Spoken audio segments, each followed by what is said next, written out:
Good morning once again, student. Welcome in BST class of 6th August 2020, and this is third video of this today's, and this is about controlling process. तो controlling process यानी कि control का step by step method क्या है, step by step process क्या है, कैसे हम लोग कंट्रोलिंग करते हैं।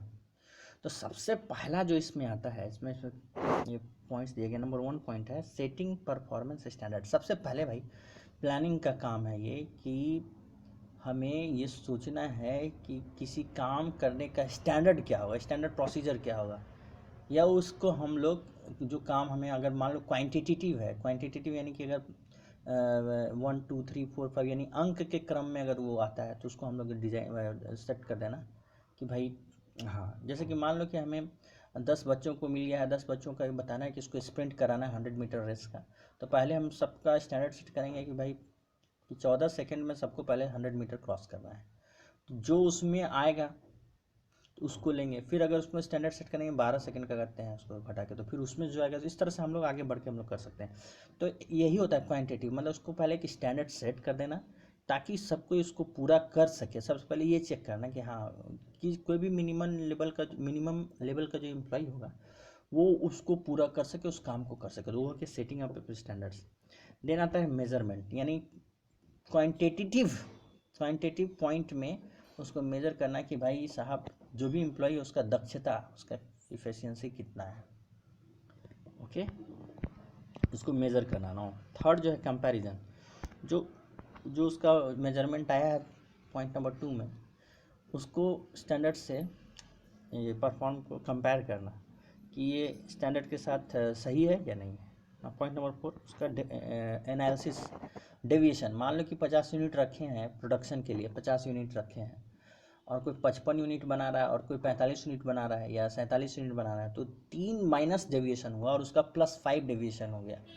यानी जो मान लीजिए 50 यूनिट हम रखे हैं, स्टैंडर्ड सेट किए हैं 50 यूनिट बनाने का, और कोई 56 यूनिट बना रहा है, तो वहाँ पे +6 डेविएशन है, वो बहुत ज़्यादा बना, 6 यूनिट ज़्यादा बना रहा है। और कोई आदमी मान लो 41 यूनिट बना रहा है तो वो 9 यूनिट कम बना रहा है, तो दोनों के परफॉर्मेंस में बहुत अंतर है।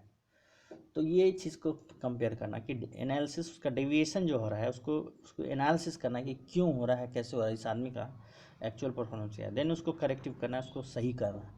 यही कंट्रोलिंग का आपको है। सबसे पहला होता है पॉइंट नंबर 1 में स्टैंडर्ड सेटिंग्स, दूसरा में होता है एक्चुअल परफॉर्मेंस का इवेल्युएशन करना, थर्ड में होता है उसको कंपेयर करना, चौथा में उसको एनालिसिस करना।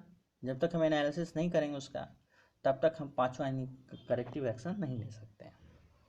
तो यही आपका 5 पॉइंट पर पूरा कंट्रोलिंग का प्रोसेस डिपेंड करता है। तो यहाँ पे आपको आइए कि सेटिंग ऑफ परफॉर्मेंस स्टैंडर्ड, देखिए कि ये कितना बड़ा पॉइंट यहाँ पे दे दिया है। तो इसको हम लोग एक एक करके हम लोग सबको पढ़ेंगे, तब जाकर हमें समझ में आएगा कि सेटिंग ऑफ स्टैंडर्ड क्या है और फिर हम लोग इसको किस तरह से करते हैं। Okay, thank you so much. चलिए हम लोग पढ़ते हैं स्टेप 1। तो the first step in controlling process is setting up of performance standards are the criteria against which actual performance would be measured. Thus standards serve as a benchmark towards which the organization strive to work, यानी कि आगे बढ़ता है standard set करने से, strive to work, आगे बढ़ता है। देन आपका है standards can be set in both quantitative as well as qualitative terms. दोनों टर्म्स में हम इसको, क्वालिटेटिव टर्म्स और क्वांटिटेटिव टर्म्स दोनों में हम लोग इसको बना सकते हैं, सेट कर सकते हैं। For instance standard set in terms of cost to be incurred, revenue to be earn, product units to be produced and sold, time to spend in performing a task, और रिप्रेजेंट्स क्वांटिटेटिव स्टैंडर्ड्स। देखिए quantitative जो है उसको समझने का क्या तरीका है। तो इसमें जो भी उदाहरण दिया गया है, standard set in terms of cost, यानी कॉस्ट कितना खर्च आएगा। तो मान लीजिए 1 रुपया 2 रुपया 3 रुपये जो है वो हम अंक में उसको पा सकते हैं। What is to be revenue to be earn, कितना पैसा आमदनी होगा, 5 लाख होगा, 6 लाख होगा, तो हमें उसको भी एक अंक के रूप में पाएं। प्रोडक्ट यूनिट्स मतलब कि मान लो 50 यूनिट 60 यूनिट जो भी है, यूनिट हम बता सकते हैं कि इतना यूनिट हमको प्रोड्यूस करना है। एंड सोल्ड, बनाना और बेचना, दोनों को हम लोग स्टैंडर्ड को सेट कर सकते हैं। कि मान लो कि 60 यूनिट बिक जाता है, तो हम 60 यूनिट पर सेट करते हैं कि कोई भी मार्केट में जो है 60 यूनिट सामान तो बिकेगा ही इसका, तो 60 यूनिट हो गया। उसके बाद time to be spent in performing a task, यानी कि किसी काम को करने में कितना टाइम लग रहा है, 50 घंटा लग रहा है, 60 घंटा लग रहा है, 70 घंटा लग रहा है, जो भी है, या दिन में लग रहा है, तो उसको हम लोग क्वान्टिटेटिव इसको बोलते हैं, जिसको कि हम लोग अंक के रूप में, क्वांटिटी के रूप में हम लोग निर्धारित कर सकते हैं। नाउ समटाइम्स स्टैंडर्ड्स जो बोलते हैं, समटाइम स्टैंडर्ड्स में also be set in qualitative terms improving goodwill and motivation level employ. अब देखिए क्वालिटेटिव मतलब क्वालिटी, अब क्वालिटी को हम लोग अंक के रूप में डिवाइड नहीं कर सकते, इतना क्वालिटी इतना क्वालिटी, तो यही क्वालिटी का मतलब होता है। तो इसका उदाहरण यह है, देखिए improving goodwill and motivation level of employees are examples of qualitative standard, यानी कि गुडविल कितना होगा और उसको मोटिवेट हम लोग कैसे करेंगे, तो मोटिवेटिंग जो है वो एक क्वालिटेटिव टर्म का एग्जांपल है। The table in the next page gives glimpse of standards used in different functional areas of business to gauge performance. To gauge मतलब होता है नापना, परफॉर्मेंस को गेज करने के लिए कुछ टूल्स आपको दिया गया है, इसको हम लोग देखेंगे अभी। फिर eight the time of setting standards a manager should try, ये पूरा दिया हुआ है कि स्टैंडर्ड सेट करते समय मैनेजर को क्या ध्यान रखना चाहिए। तो at the time of setting standards a manager should try to set standards in precise quantitative terms as this would make this comparison for actual performance much easier. यानी अगर क्वांटिटेटिव टर्म में उसको बनाया जाए तो उसके लिए बहुत आसान होता है उसको परफॉर्म को कंपेयर करना। For instance reduction of defects from 10 in every 1000 piece produced to 5 in every 1000 piece produced by the end of the quarter। कहने का मतलब कि अगर 1000 पीस प्रोड्यूस हो रहा है तो उसमें पता चला कि 10 डिफेक्ट आ रहा है, तो उस डिफेक्ट को कम करके 5 करना by the end of quarter, ने 3 महीना के अंत में, तो ये एक स्टैंडर्ड हो गया सेट। तो इस तरह का standard. However whenever quantitative standards are set and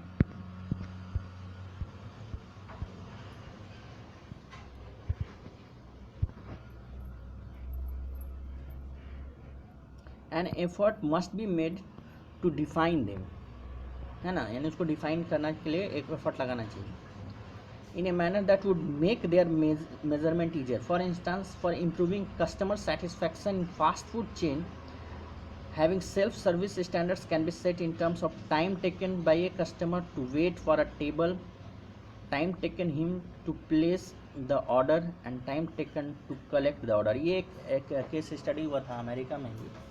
तो वहाँ एक रेस्टोरेंट में ये स्टडी किया गया कि मान लीजिए कि सेल्फ सर्विस रेस्टोरेंट है, यानी खुद से ही आपको लेना है सामान और खुद रखना, खुद टेबल पे जाके खाना और फिर से जाके उसको प्लेट को रखना है।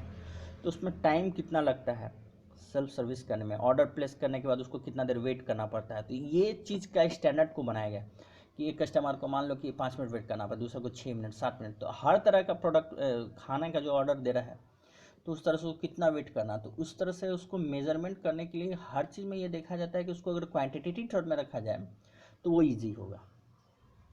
फिर है it is important that standards should be flexible enough to modify whenever required. ये भी देना है कि जो स्टैंडर्ड होना चाहिए वो फ्लेक्सिबल होना चाहिए और उसको हम लोग जब भी ज़रूरत पड़े उसको हम लोग कम या ज़्यादा कर सकें। Due to change taking place in internal and external business environment, standards में need some modifications to be restricted in the change in business environment। यानी कि इसको जो है हमेशा चेंज करने के लिए भी इस तरह से पर्याप्त मात्रा में देखा जाना चाहिए, फ्लेक्सिबल होना चाहिए। चलिए अब हम लोग देखते हैं step 2, measuring of actual performance. अब देखिए ये तो वेरी इजी है कि एक्चुअल परफॉर्मेंस में आप कितना आप उसको कर पा रहे हैं, तो उसको मेजर करना, ऑब्जर्व करना और मेजर करना, तो ये सब मैनेजमेंट का ही काम है। ऑपरेशनल लेवल मैनेजर का काम है कि वो ये सब करेगा और वो फीडबैक देगा। तो ये हो गया पॉइंट नंबर 2, उसको भी आप पढ़ लीजिएगा।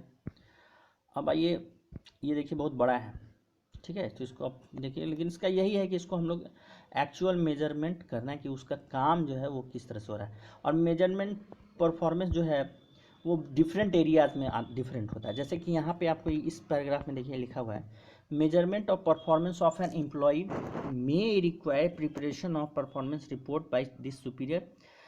Measurement of company's performance may involves calculation of certain ratio, जो कि हम लोग के अकाउंट में पढ़ना है, like gross profit ratio, net profit ratio, return on investment, periodic intervals, ये सब जो रेशियो है, अकाउंटिंग रेशियो है, इसके माध्यम से भी हम लोग मेजर कर सकते हैं कि वास्तव में जो है फाइनेंशियल स्टेज पर कंपनी का परफॉर्मेंस है।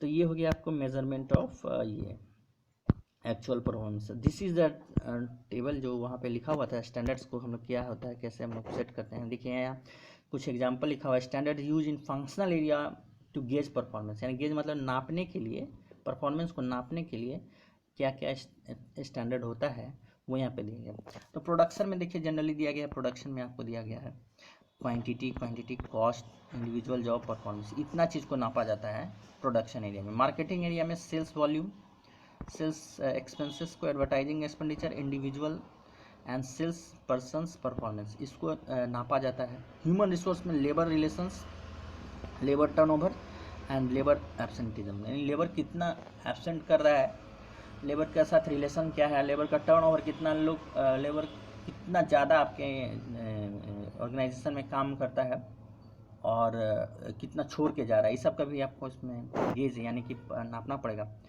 फाइनेंस एंड अकाउंटिंग में क्या चीज़ नापा जाता है, तो कैपिटल एक्सपेंडिचर कितना हुआ, इन्वेंट्रीज कितना है, फ्लो ऑफ कैपिटल कितना है, लिक्विडिटी कितना है। ये देखिए बहुत इंपॉर्टेंट, कैपिटल एक्सपेंडिचर मतलब कि हम कितना ज़्यादा संपत्तियों को खरीदने में पैसा लगा रहे हैं, एक चीज़ वो हो गया। दूसरा इन्वेंट्रीज मतलब कि हमारे पास जो स्टॉक है बहुत दिनों से पड़ा हुआ तो नहीं, वो सेल तो हो रहा है, वो चीज़ को चेक करना। फ्लो ऑफ कैपिटल को देखना, कैपिटल का फ्लो हो रहा है कि नहीं, और लिक्विडिटी यानी आपके पास पर्याप्त मात्रा में कैश है या नहीं। तो इस तरह से आपको जो है हमें स्टैंडर्ड को आप ये कर सकते हैं। चलिए आगे बढ़ते हैं हम लोग। पॉइंट नंबर 3 में है कंपेयर करना। कंपेयर करना तो बहुत आसान है ना, कि आपका एक्चुअल परफॉर्मेंस कितना हुआ और आपका स्टैंडर्ड कितना है। This step involves comparison of actual performance with standard. Such comparison will reveal deviation. Deviation मतलब कि कम या ज़्यादा हमें पता चल जाएगा, है ना। Comparison becomes easier when standards are sent in quantitative term. अगर हमने क्वांटिटेटिव मीन अंक के रूप में अगर हमने उसको स्टैंडर्ड को सेट किया है और परफॉर्मेंस को गेज किया है, नापा है, तो हमें कंपेयर करना बहुत आसान हो सकता है। तो ये हमारा हो गया point number 3। Now point number 4 में है डेविएशन का एनालिसिस करना, कि डेविएशन मतलब ये कम या बेसी, कमी और बेसी का जो है एनालिसिस करना। तो यहाँ लिखा हुआ है some deviations in performance can be expected in all activities. It is therefore important to determine the acceptable range of deviations. Also, deviations in key areas of business need to be attended more urgently as compared to deviations in certain insignificant areas. कहने का मतलब कि deviation को देखिए, जो significant areas है वहाँ पे ज़्यादा आपको चेक करने का ज़रूरत है, और इनसिग्निफिकेंट एरिया को छोड़ देने का ज़रूरत है। इनसिग्निफिकेंट मतलब जहाँ कोई मतलब नहीं है, वहाँ पे हमें कंट्रोल करने का कोई ज़रूरत नहीं है। इसी को हम लोग बोलते हैं क्रिटिकल पॉइंट कंट्रोल, यानी जो क्रिटिकली पॉइंट है उसको हमें जो है कंट्रोल करना है। तो ये आपका एनालिसिस ऑफ डेविएशन को हम लोग किस तरह से हम लोग करते हैं, ये हमें पढ़ना भी है। तो ये critical point control first point है। It is neither economical nor easy to keep a check on each and every activity of organisation. हर एक एक्टिविटी को हम लोग चेक नहीं कर सकते, यही इसका मूल उद्देश्य है कि हर एक एक्टिविटी को चेक करना बहुत मुश्किल है। इसीलिए वो क्या बोलता है, की एरियाज़, की रिजल्ट एरियाज़ के आर जो बोलते हैं, इसको वो लोग वॉच करता है, और जो इनसिग्निफिकेंट एरिया है उसको छोड़ देता है। फॉर एग्जांपल यहाँ पे दिया हुआ, for instance in a manufacturing organisation an increase of 5% in labour cost may be troublesome, यानी कि 5% अगर लेबर कॉस्ट बढ़ जा रहा है तो बड़ा दुखदायक है। और 15% इंक्रीज इन पोस्टल चार्जेज, और पोस्टल चार्ज में 15% बढ़ जा रहा है, तो वो कोई बहुत बड़ी बात नहीं है। कभी कभी हम लोग पोस्टल चार्ज का यूज़ करते होंगे। अगर वो 15% से बढ़ जा रहा है तो कोई इनसिग्निफिकेंट बात है। लेकिन अगर मान लीजिए कि लेबर कॉस्ट 5% से बढ़ रहा है तो ये बहुत बड़ी बात है, क्योंकि लेबर कॉस्ट ह्यूज होता है, उसका 5% बहुत है। पॉइंट नंबर 2 जो एनालिसिस ऑफ डेविएशन का पॉइंट नंबर 2 है, मैनेजमेंट बाय एक्सेप्शन। तो इसको देखिए क्या है, management by exception which is often referred to as control by exception. It is an important principle of management control based on belief that an attempt to control everything results in controlling nothing. यानी कि हर चीज़ को अगर controlling करने manager जाएगा तो पता चलेगा कि कुछ भी कंट्रोल नहीं हुआ है। देखिए ये भी एक है कि आप जो है कंट्रोलिंग, एक्सेसिव कंट्रोल मत कीजिए कोई भी चीज़ को, बहुत ज़्यादा हर चीज़ को कंट्रोल करने का प्रयास नहीं कीजिए, छोड़ दीजिए, जो नहीं हो रहा है छोड़ दीजिए। आराम से छोड़ दीजिए, कोई प्रॉब्लम नहीं है। दस only significant deviations which go beyond the permissible limit should be brought to the notice of management. Thus, if the plans lay down 2% increase in labor cost as an acceptable range of deviation in manufacturing organization, only increase in labor cost beyond 2% should be brought to the notice of the management. यानी 2% तक acceptable है अगर बढ़ रहा है labour cost, तो उसको आप मत, उसको इतना ध्यान मत दीजिए। लेकिन अगर 2% से ज़्यादा रहा है तभी आप जो है उस चीज़ को मैनेजमेंट का नोटिस में लाइए। तो ये हो गया मैनेजमेंट बाय एक्सेप्शन। अब यहाँ पे लिखा हुआ है the box below highlights the advantage of critical point control and management by exception. ये वाला जो है ये पढ़ा मैंने। The box below highlights the advantage of critical point control and management by exception. After identifying the deviation that demand managerial attention, these deviations need to be analyzed for their cause. Deviations may have multiple causes for their origin. This includes unrealistic standards, defective process, inadequacy of resources, structural drawbacks, organizational constraints, and environmental factors. Beyond the control of the organization, it is necessary to identify the exact cause of deviation, failing which an appropriate corrective actions might not be possible. The deviations and their cause are then reported and corrective actions taken and appropriate level। देखिए यहाँ पे आपको यही बोला गया है कि हर चीज़ में वॉच कीजिए, और जब आप देखिए कि कंट्रोलेबल जो चीज़ है उसको कंट्रोल कीजिए, क्रिटिकल पॉइंट कंट्रोल मेथड से कीजिए या मैनेजमेंट बाय एक्सेप्शन से कीजिए, लेकिन कीजिए हर चीज़ को देखिए जरूर, डेविएशन को जरूर नापिए। तो ये रहा पॉइंट नंबर 4। नौ पॉइंट नंबर 5 में आते हैं, टेकिंग करेक्टिव एक्शंस। तो करेक्टिव एक्शंस हम लोग कैसे ले सकते हैं? तो करेक्टिव एक्शंस लेने के लिए भी हमें जो है बहुत सारा पॉइंट भी है, तो उसको भी हम लोग देख लेंगे अभी कि करेक्टिव एक्शंस को हम लोग आगे देखेंगे कि क्या क्या लेते हैं। Taking corrective action, the final step in controlling process is taking corrective actions. अगर करेक्टिव एक्शंस नहीं लिया जाए तो कंट्रोल करने का फ़ायदा कोई फ़ायदा नहीं है, इसलिए करेक्टिव एक्शंस को लेने के लिए हम लोग कंट्रोलिंग प्रोसेस को हम लोग देखते हैं। तो डेविएशंस को हम लोग देखते हैं। एक्सेप्टेबल लिमिट है, however the deviations go beyond the acceptable range specially in the important areas demands immediate managerial attention so that deviations do not occur again and standards are accomplished। यही point इस paragraph में इस point पे दिया गया है कि आप करेक्टिव एक्शन देखिए, जहाँ पर की एरिया है वहाँ पहले लीजिए, जहाँ पे की एरिया नहीं है उसको धीरे धीरे हम लोग उसको वरीयता क्रम में नीचे की ओर हम लोग देखेंगे। तो इस तरह से आपका है पांचों पॉइंट। तो आई होप आप समझे होंगे। जहाँ आप नहीं समझेंगे आप पूरा बुक को एक बार लाइन बाय लाइन पढ़िएगा, तो आप ये आसानी से आप समझ सकते हैं। Thank you so much.